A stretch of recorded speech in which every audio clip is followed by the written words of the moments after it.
Hello students, आप लोग कैसे होंगे? अच्छे होंगे, मस्त होंगे, पढ़ाई में व्यस्त होंगे और पेपर की तैयारी के लिए भी तैयारी कर रहे हैं। तो आज का न्यू टॉपिक्स हमारा दे रखा है ब्रायोफाइट्स या ब्रायोफाइटा।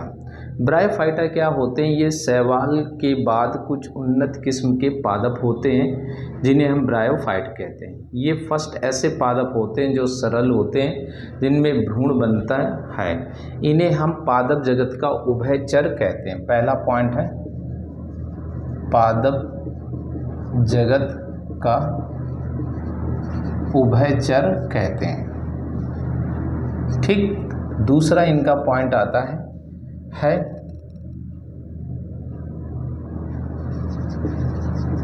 ब्रायोफाइटा के जनक क्या हैं? हेडविग,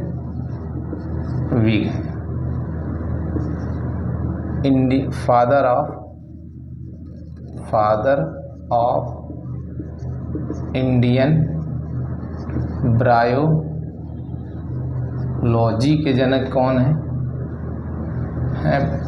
प्रोफेसर SR कश्यप है। ठीक, ये 3 पॉइंट आप लोग नोट, जो मैं नोट कर रहा हूँ वो ज़रूर नोटिएगा। और ये ब्रायोफाइटा पैदा, कुछ पौधे जली होते हैं जैसे रिक्सिया मार्केंसिया है। कुछ पौधे, मोस्टली पौधे जली होते हैं, रिक्सिया मार्केंसिया, एंथोसिरास। कुछ ऐसे भी होते हैं जो मुख्य रूप से स्थली भी होते हैं।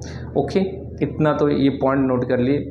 ये पौधे जड़, तना, पत्ती में विभेदित होते हैं। रूट, स्टेम, लीफ में भिन्नित होते हैं। इनमें वैस्कुलर बंडल एब्सेंट होते हैं, नहीं पाए जाते हैं। ओके, ये भी नोट करते जाइए। इसके बाद नेक्स्ट में आते हैं ब्रायोफाइटा का जो मेन प्लांट होता है गैमेटोफाइट होता है। मेन प्लांट होता है गैमेटोफाइट होता है, जिसे युग्मकोद्भिद कहते हैं। यानी ब्रायोफाइटा का जो मुख्य पौधा होता है युग्मकोद्भिद होता है। ठीक है, जो अगुणित अवस्था में होता है।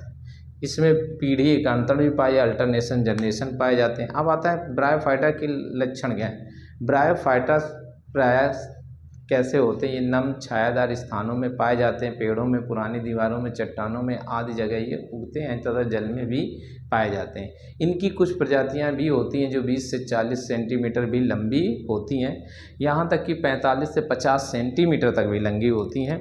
ब्रायोफाइटा में लगभग 400 वंश, ब्रायोफाइटा में 840 जेनरा होते हैं, और जेनरा होते हैं, इतना नोट कर लिए, 23,500 से 24,000 स्पीसीज भी पाई जाती हैं। इतना पॉइंट नोट करती जल्दी जल्दी जाइए।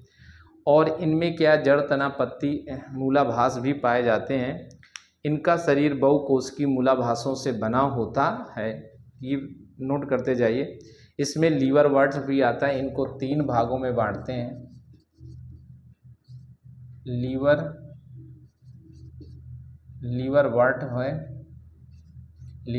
है, हॉर्न वर्ट है, इसके बाद है मॉसेस है। मॉसेस में तीनों भागों में बांटा गया है। ओके, इसके बाद लिए है ये ब्रायोफाइटा मुख्य रूप से क्या होते हैं?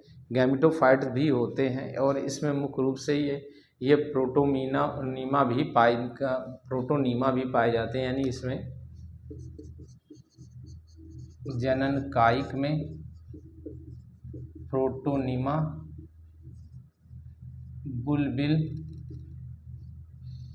बुलबिल्स, प्रोटोनीमा बुलबिल्स,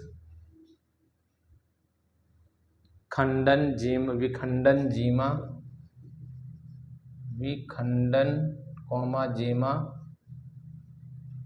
जेमा आदि पाए जाते हैं। इसके बाद ट्यूबर्स भी पाए जाते हैं। एक और लिख लो,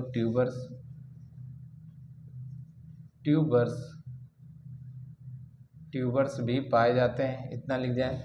लैंगिक जनन होता है, लैंगिक जनन है। इसमें क्या होते हैं?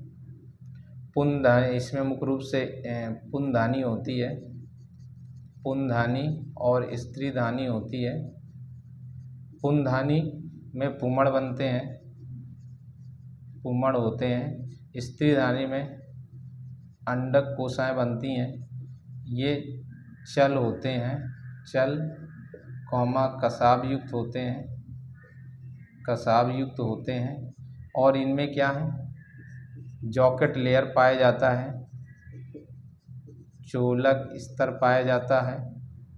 ठीक, इसमें फूट, सीटा,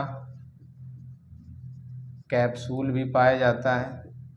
इसमें मुख्य रूप से क्या होता है, दूसरा इसका होता है स्पोरोफाइट होता है, बीजाणुविद पाए जाते हैं। स्पोरोफाइट यानी 2n फेज भी आते हैं। इसमें पीढ़ी एकांतरण भी पाया जाता है, ये भी नोट कर लीजिएगा। इस क्रम में पीढ़ी एकांतर पाए जाते हैं, जिसमें बीजाणुविद पाए जाते हैं। और मुख्य रूप से इसके बीजाणु मात्र कोशिकाएं बनती, जो अर्धसूत्री विभाजन से बनती हैं। और इन कोशिकाओं में भी पाया जाता है, जिसमें कैप्सूल होते हैं। और इसमें नेक्स्ट पूर्व से ब्रायोफाइटा में पीढ़ी एकांतरण भी पाया जाता है, यानी पीढ़ी एकांतरण भी पाया जाता है।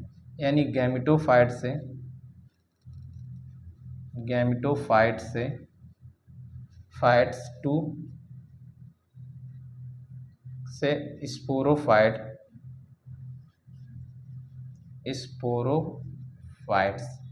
यानी 2n और सिंगल n पेज पहले आती है। सबसे अधिक समय तक गैमेटोफाइट विकसित होती, कम समय तक स्पोरोफाइट पाई जाती।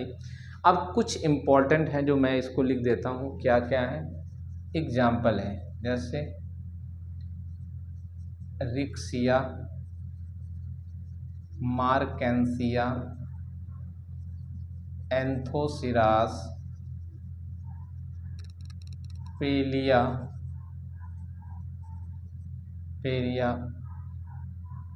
Funaria, Sphagnum, peat moss. ओके, ये सारा नोट कर लीजिए। इसके बाद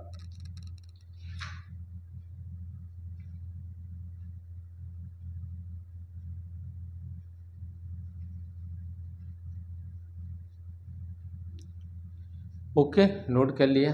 आप लोग इस चैनल को सब्सक्राइब करिए, ठीक है। Okay, thanks.